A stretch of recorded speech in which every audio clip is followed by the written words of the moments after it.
Hey, welcome to my YouTube channel. My name is Evansken, and today I want to show you something very powerful. But before I do that, I want you to click the subscribe button and subscribe. I'm making all these videos for you to be able to grow your business and increase your profit. Okay, so today I'm going to be showing you tips on how to actually make a successful sales pitch. And it doesn't matter what platform you are, whether it's offline, online, these tips will help you make a successful sales pitch. Now let's get into it. The first thing you have to do is, guess what, know who you are talking to. Okay, I mean that's pretty obvious, right? But most people don't actually do that. They skip the research phase and try to like just talk to somebody. And if you don't know me and you're trying to talk to me, you won't be able to communicate in the right words, in the right dialect. Let me just say this: you will be able to speak my dialect. So if you want to make a successful sales pitch, it starts from speaking the dialect of your prospect. And what does their dialect mean? It's basically you get to know their dialect when you do your research. So you got to research your customers. Know who your customer is, who your prospect is, know what they are, know what they do, know what job they've had or do not have, their dreams, their aspirations, the things they are interested in. You got to know all these things, okay? When you know these things, it will be able to help you. It will be easy for you to easily make a successful sales pitch. The next thing you gotta do is you got to have a clear and compelling message. I know most people try to be like try to just create anything and say anything and think that the big grammars and the expression of their intelligence would suddenly make someone buy. Well, I've got a bad news for you. People don't care about how intelligent you are. They don't care about how smart you are. They don't care about the big grammars, okay? Unless it makes sense to them. Okay? So you gotta make it make sense. And the way you make anything make sense to people is by using clear, concise words, okay? Use clear words that communicate straight to the point and not big techno babbles.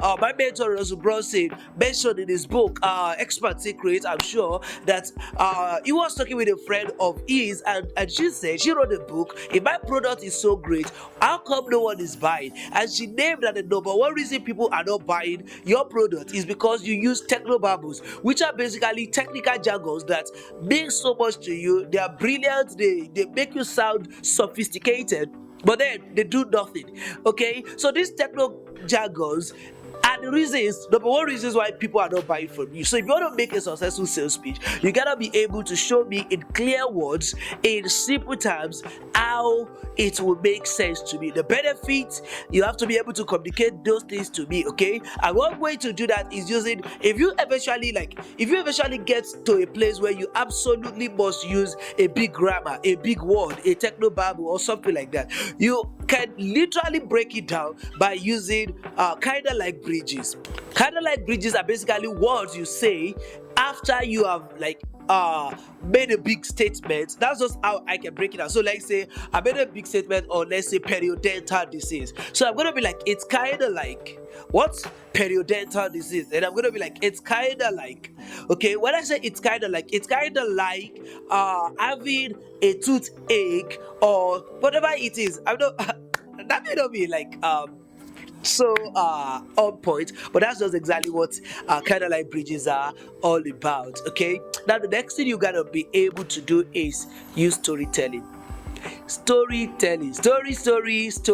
You remember that those days as little kids when our grandparents, grandpas, grandmas, elderly people in the town. You remember those days when they like gather us around at night time, moon time, and you get moon time, what's it called? Folk tales, right?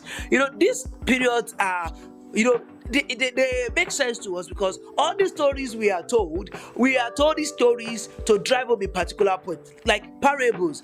Jesus was so good at using parables, always telling stories. So the kingdom of heaven is like a man, the kingdom of heaven is like unto this, is like unto that. And when he tells all these little pieces of stories, he's able to drive home his exact point, the message, in a more compelling way. because people actually love stories. Stories help create emotional connection. Stories help create meanings in our mind. Stories help us connect the dots. So when you tell story, it's not like you are telling people the facts, which may sound like unrelatable. A story is like, it's touching into our emotional stuff. So when you use stories in your sales pitch, you are going to definitely be able to get people's attention and get them to dip their hands into their pocket, and guess what, they're going to buy from you. And the fourth thing I'm going to share with you is actually guess it.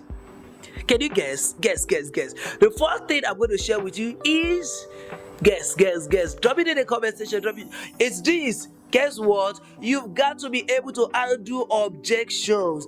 Now, this is it. Each time you try to sell somebody on something, they always have a reason why they won't take it.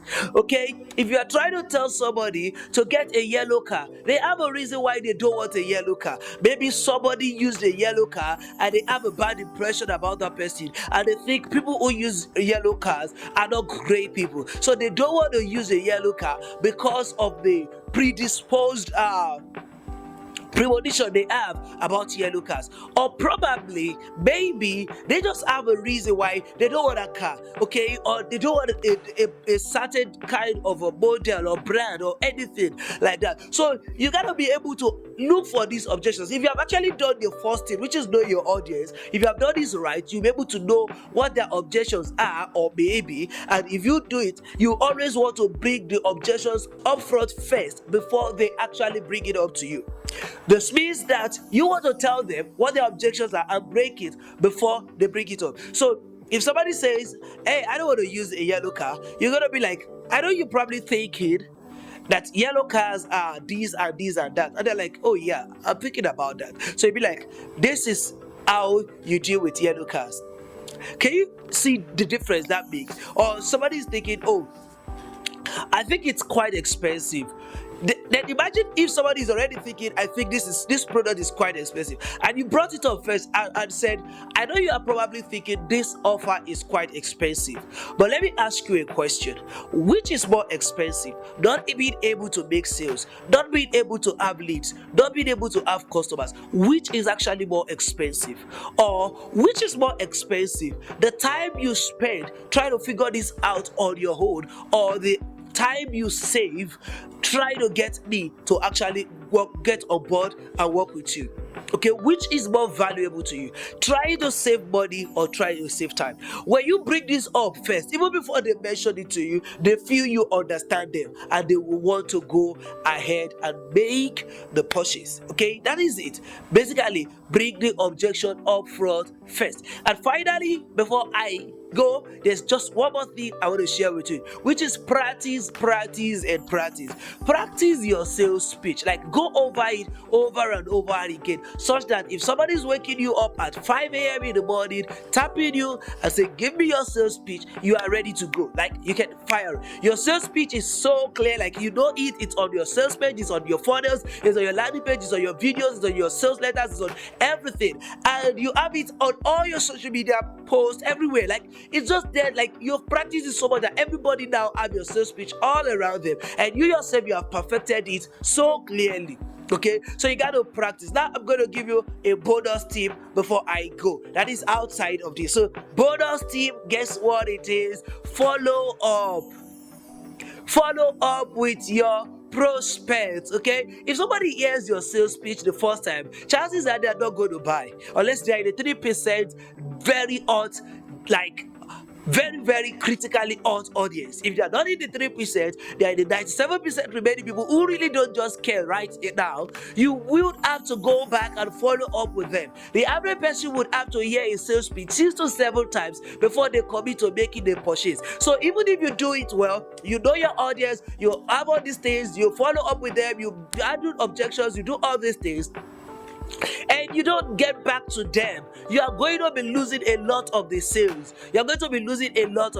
So you want to make sure that you are following up with your prospect. Okay, follow up is critical, and this is how you make a successful sales pitch. So that is it on this video, guys. Till tomorrow when I see you on the next video. My name is Sebastian, and I want to make you have have a successful business. So click on the link in my description. I have a free gift for you that will show you how you can be able to grow your business fast. I did grow mine by 22,500% in just 2 months. I have made a report that I will show you and give to you. Just click the link in the description and you're going to get access to the report, and I will see you inside the report. Thank you so much for watching this video. I'm going to see you on the next video tomorrow.